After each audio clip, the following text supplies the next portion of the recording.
Bus পোৱাৰ আশা আছিল, পালে চকী টেবুল। আনন্দ ফূৰ্তি কৰাৰ কথা আছিল, হুলস্থুল হ'ল। তামোলপুৰৰ দেউলকুচিত নিশা তীব্ৰ উত্তেজনা।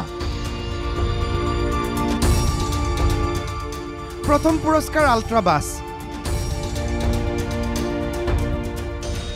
দ্বিতীয় পুৰস্কাৰ বাজাজ পালচাৰ 150, তৃতীয় পুৰস্কাৰ মহিন্দ্ৰা বলেৰো, চতুৰ্থ পুৰস্কাৰ এণ্টৰ্ক।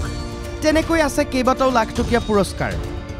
ছুইফ্ট, আৰ্টিগা, স্কৰ্পিঅ' সকলো আছে কেইবাটাও আইফোনো। মাত্ৰ 100 টকাৰ কুপন।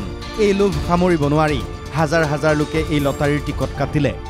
শুকুৰবাৰে 5 ডিচেম্বৰত নিশা লটাৰীৰ ফলাফল ওলোৱাৰ কথা। সেই অনুসৰিয়ে খেল চাবলৈ হাজাৰ হাজাৰ লোক ওলাই আহিল। সময়ত অনুষ্ঠিত নহ'ল খেল। নাহিল আয়োজক কমিটিৰ এজনো সদস্য। গ্ৰাহকৰ মন ভাল লগাবলৈকো দেখা নাপালে এখনো বাইক গাড়ী। ইয়াকে লৈ হুলস্থুল লাগিল। ক্ষুব্ধ লোকসকলে এটা সময়ত ভাঙি পেলালে চকী টেবুল। বহুতেই চকী টেবুল লৈও গ'ল ঘৰলৈ। সা সামগ্ৰী জ্বলাই দিলে। আয়োজক কমিটিৰ সদস্যক প্ৰহাৰো কৰিলে একাংশই। লটাৰী খেলক লৈ পূৰ্বেও বিভিন্ন ঠাইত সৃষ্টি হৈছিল উত্তেজনাপূৰ্ণ পৰিস্থিতি। পুনৰাবৃত্তি তামোলপুৰত। প্ৰশাসনে লটাৰীৰ বিষয়টোত অলপ সতৰ্কতাৰে আগবাঢ়িব লাগিব।